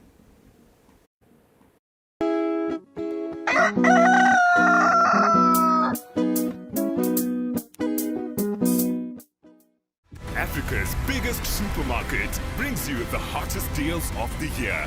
It's Black Friday at ShopRite for 4 days only. Save up to 50% on Jacob's Croonin Instant Coffee for only 85 emalangeni. Sunlight Laundry Bar for just 15 emalangeni.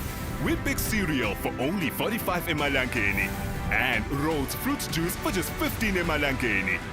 Don't miss 4 days of Black Friday only at ShopRite.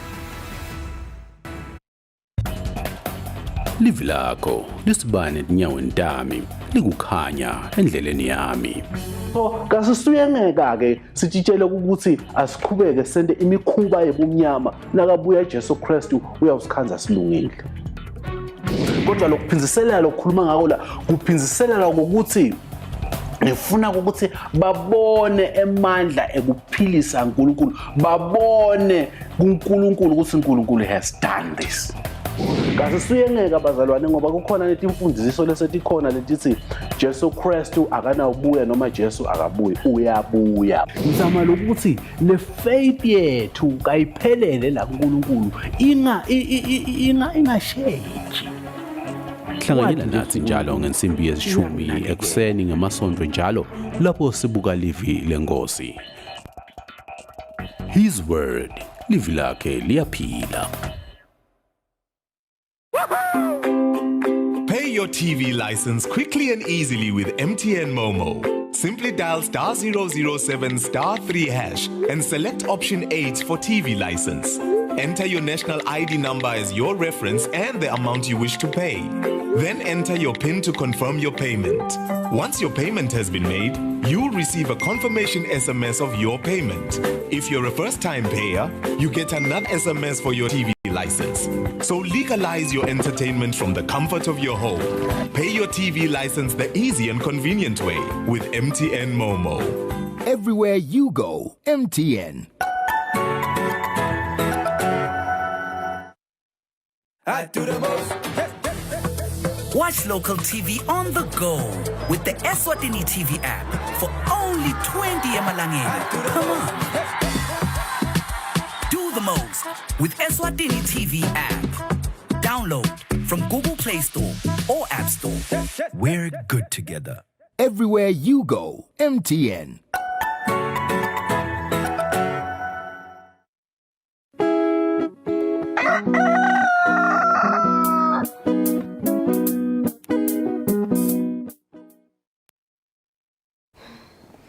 "52 after 7, let's take a look at our international news. Iran targets Kurdish groups in Iraq in fresh attacks. It is reported that on Sunday, Iran resumed attacks on several of the exiled Kurdish opposition groups based in Iraq, Kurdistan. Iran accuses these parties of fueling the ongoing mass protests spreading through the country. The latest attack targeted a base of the Kurdistan Freedom Party, known as PAK, near the town of Altun Kopri. These hills are the site of Iran's latest military attack on Iraqi territory. Yesterday, the Iranian drones were flying above us. They detected our general in the base. Fortunately, it didn't hit the base itself, but it hit around the base. We could get out of there with minimum damage. Citing security concerns and the risk of another attack, this commander will not let us visit the scene of Tuesday's bombardment or film it from a distance. But he brings us to the site of a previous Iranian attack on the base in late September. It started at 10:20 and continued until 1:30. Peshmergas were killed and 21 were injured. We were attacked by one drone and then one ballistic missile and so on. It caused us a lot of damage.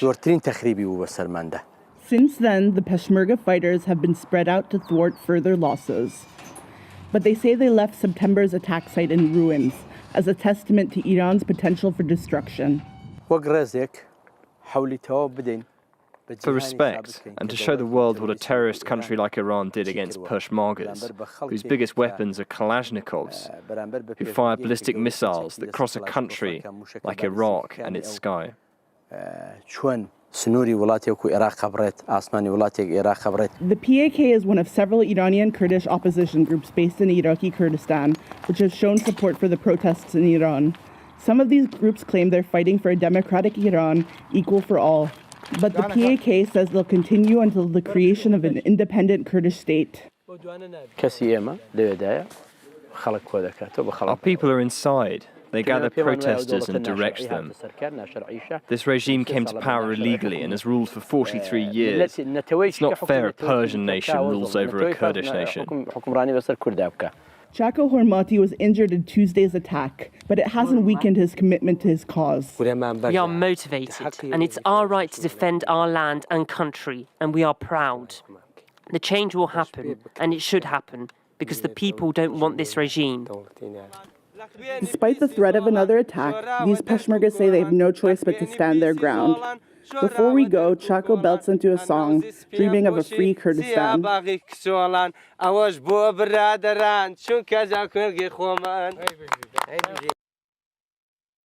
Sichubana Dota ngaphandle kwakuleli siyayiveni siya eJerusalem lapho khona kubikwa ukuthi kuchume amabhomu lamabili ngalesithathu lapho kushone khona umfana loneminyaka lelishumi nesithupha wasokuthi kwalimala labalishumi nakune 14 people. In the middle of rush hour, a bomb exploded at a bus stop in Jerusalem, followed by a second blast nearby less than an hour later. At least one person was killed and dozens injured. It's the first time the city's been bombed since 2016. This is a type of attack that we haven't seen for many years. 2 blasts in a row. We cannot determine whether it's one attacker or two. The Palestinian Hamas militant group said the bombings were a result of Israeli repression, calling them heroic, but did not claim responsibility. The blasts follow a wave of gun and knife attacks in Israel this year, which has killed dozens of Israelis. In response, Israeli forces stepped up raids in the West Bank, with 122 Palestinians killed by Israeli forces so far. The UN warns 2022 is set to be the West Bank's bloodiest year in almost 2 decades. Visiting the site of the attack, ultra-nationalist lawmaker Itamar Ben-Gvir called for further crackdowns. I say clearly, we need to back up our soldiers and our policemen, returning to targeted killings of Palestinian militants, ruling the State of Israel, deterring terrorism, and making terrorists pay. As former Prime Minister Benjamin Netanyahu brokers a right-wing coalition government, Ben-Gvir could become Internal Security Minister with oversight of the police force. Kanti-ke sitimisa lapho ngaphandle kwakuleli kusele 3 minutes ukuthi shaye insimbi esiphohlongo sibongele ukuthi nibe nathi lo mhla ekseni konkumbuta nje ukuthi World Cup siyaqhubeka namuhla kanti-ke nga-12 namhla kubheke ukuthi kudlale yona i-Wales against Iran bese kuthi ngabo-3 kudlale Qatar neSenegal ngabo-6 kudlale iNetherlands kanye neEcuador bese kuthi-ke nga-9 kudlala iEngland versus USA. Kanti-ke kukhumbuta nje ukuthi Eswatini TV ita broadcaster Qatar versus Senegal kanye ne-USA. You said USA is playing against Canada, am I correct? England. England Yeah. versus USA. Eswatini TV. Sibongele ke ukuthi nibe nathi elihlelweni nibe nempelasonto lenhle.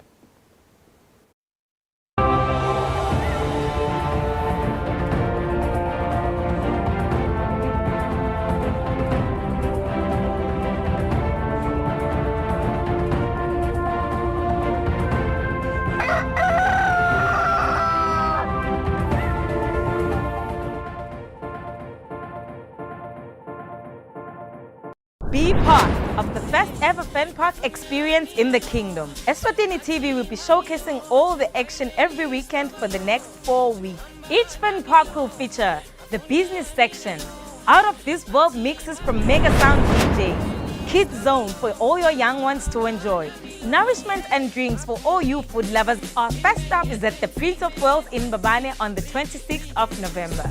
And guess what? You can be a part of all of this free of charge. If you're a business and want to be part of the fun showcasing your services, simply contact us at 2411-9600 or WhatsApp at 7621-4888. Eswatini TV Fan Park Extravaganza, bringing the Qatar World Cup right to your doorstep.